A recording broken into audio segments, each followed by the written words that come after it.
Video देखने के लिए मोटिवेशनल कहानियों को सब्सक्राइब, लाइक और शेयर करें। एक बार की बात है, चंदन नगर में बबलू नाम का एक दुकानदार रहा करता था। उसकी दुकान पर बहुत अच्छे अच्छे कपड़े होते हैं। वह रोजाना अपनी दुकान खोलकर बैठता, परंतु उसकी दुकान से एक भी कपड़े नहीं बिकते। रोज की तरह दुकान बंद करके वह घर पहुंचता है। नहीं अम्मा, आज भी कुछ नहीं बिका। बहुत कोशिश कर रहा हूँ पर कुछ बिकता ही नहीं है। सुनो, क्या तुम्हारे पास कुछ पैसे हैं जो तुमने बचाया हो? कल लड्डू के लिए किताबें लानी है। कुछ दिनों से कुछ भी बिक्री नहीं हो पा रही है। अरे, आप परेशान क्यों हो रहे हो? भगवान पर भरोसा रखो, सब ठीक हो जाएगा। आप सब्र तो रखो। और हाँ, मेरे पिताजी का संदेश आया है। उन्होंने आपको मेरे गांव बुलाया है। संदेश में लिखा था कि उन्हें आपसे कुछ जरूरी काम है। मेरी जेब में एक फूटी कौड़ी भी नहीं है। मैं उन तक कैसे जाऊं? जी, मेरे पास पिताजी के दिए हुए कुछ पैसे हैं जिन्हें लेकर आप गांव हो आइए। साथ ही वहां से लड्डू की किताब भी ले आइएगा। वहां यही किताब आधे दाम पर मिल जाएंगी और आपका काम भी हो जाएगा। अब बबलू का दूसरे दिन उस गांव में जाना तय होता है। तभी सब लोग सो जाते हैं। सुबह होते ही बबलू के निकलने का समय होता है। अरे सुनती हो, कहाँ गई? हाँ, आती हूँ। आप ध्यान से जाना। मेरे पिताजी से थोड़े बहुत पैसे भी मांग लेना, वो मना नहीं करेंगे। कैसी बातें करती हो तुम? कैसा लगेगा कि मदद करने जा रहा हूँ और वहीं से पैसे लेकर आ रहा हूँ? मगर ये सब बातें मत करो।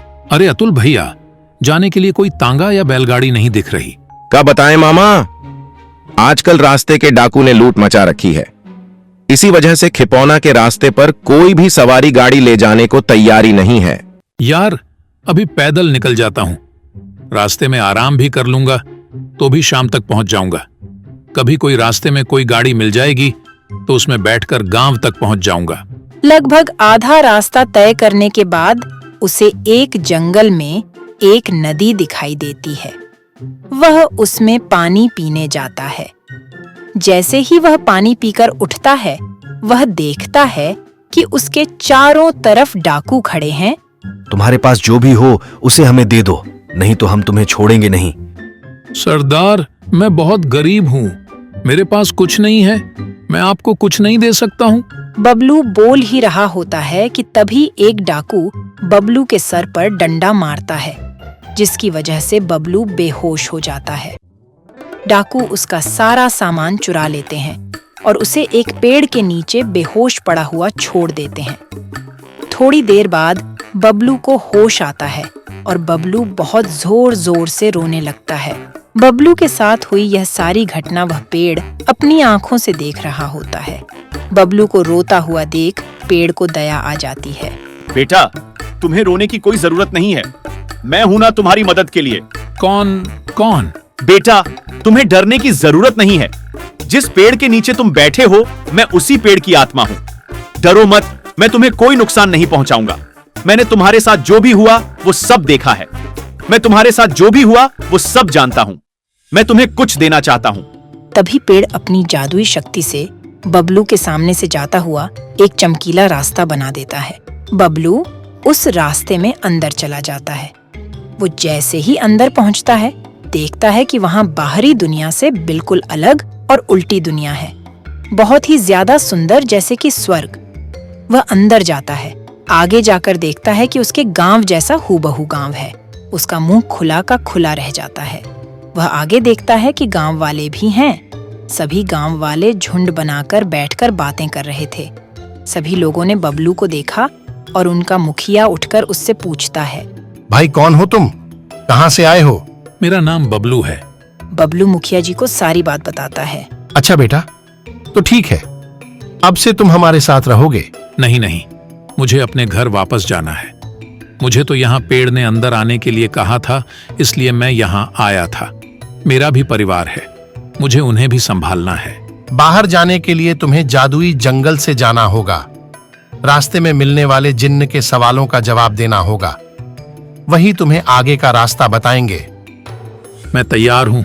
मुखिया बबलू को उसी रास्ते तक छोड़ देता है। यही जंगल पार करके तुम्हें जाना होगा। इतना कहकर मुखिया वापस गांव चला जाता है। बबलू वहां से आगे जाने लगता है। तभी वह किसी चिराग से टकराता है।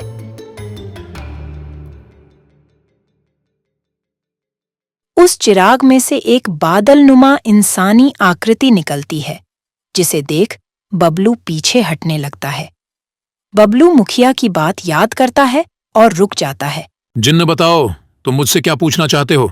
ये तुम्हें कैसे पता कि मैं तुमसे कुछ पूछना चाहता हूं? मुझे ये बात मुखिया जी ने बताई है। साथ ही मुझे जंगल से निकलना है। पर मेरी एक शर्त है। कभी तुमने मेरे सवालों का जवाब नहीं दिया तो मैं तुम्हें वापस जादुई गांव ना भेजकर तुम्हें खा जाऊंगा।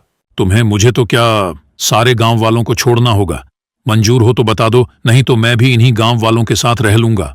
अच्छा तो ठीक है, मैं भी तैयार हूं। तो सुनो, तुम्हें इस पहेली का जवाब देना होगा। देखी रात अनोखी वर्षा, सारा खेत नहाया, पानी तो पूरा शुद्ध था पर पीना कोई पाया। देखी रात अनोखी वर्षा पर पीना कोई पाया, ये कोई सवाल नहीं हुआ। दुम। बबलू भी जानता था कि इस प्रश्न का उत्तर नहीं दिया तो उसकी जान तो चली ही जाएगी और लोगों के बचने की उम्मीद भी खत्म हो जाएगी। पहेली को सोचते हुए बबलू को उसके खेतों की याद आती है। जब वह उसके पिता के साथ खेतों में जाया करता था, वहाँ पूरा खेत और पत्तों पर ओस जमा हुआ करता था, जो कुछ पहेली की लाइन में मेल खा रही थी। इसका उत्तर है ओस। ओस सिर्फ रात्रि और भोर के समय ही गिरती है। उसकी वजह से खेतों में पानी जमा हो जाता है। ओस का पानी शुद्ध और साफ होता है, पर इसे एकत्र करना बहुत मुश्किल होता है। मैं तो जादुई बड़े से बड़ा जहाज बना सकता हूं, लेकिन मैं एक बार भी नहीं उड़ सका। मैं हूं कौन? इसका जवाब है मनुष्य। वो बड़े से बड़ा जहाज बना तो सकता है, लेकिन खुद कभी नहीं उड़ सकता है। तुम बहुत तेज दिमाग और बुद्धिमान हो। यदि मेरे आखिरी सवाल है तो सुनो प्रश्न। लाल बुझक्कर बोझ के और ना बोझो कोए, पैर में चक्की बांध के हिरना कूदो होए। बबलू इसे सुनकर बहुत चकित रह जाता है। उसने लाल बुझक्कर की बहुत ढेर सारी कहानियों पढ़ी और सुनी रहती थी। ये लाइन उसने उसके बेटे लड्डू की किताब से पढ़ी और लड्डू को समझाई भी थी। इसे याद करके वह अपने बेटे के साथ अच्छे दिनों की याद कर मुस्कुराने लगता है। उसकी आंखों में आंसू आने लगते हैं, जिसे देख जिन्न भी उसके साथ हुई घटनाओं को देख लेता है। जिंदगी में कभी किसी के बारे में बिना देखे, बिना जाने कुछ नहीं कहना चाहिए, जब तक उस पहलू को आप जान ना लें।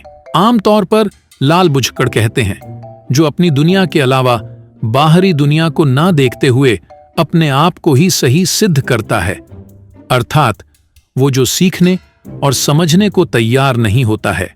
बबलू के इतना कहते ही एक तेज रोशनी के साथ एक तेज आवाज आती है। वह जहाँ पर खड़ा होता है वहाँ एक बहुत बड़ा और सुंदर घर होता है। ये सब कैसे हुआ? मैंने कहा था ना, सब्र रखो, भगवान सब ठीक कर देगा। हम सभी लोग रात में सोए हुए थे, तभी कोई जैसे आया और जादू करके चला गया।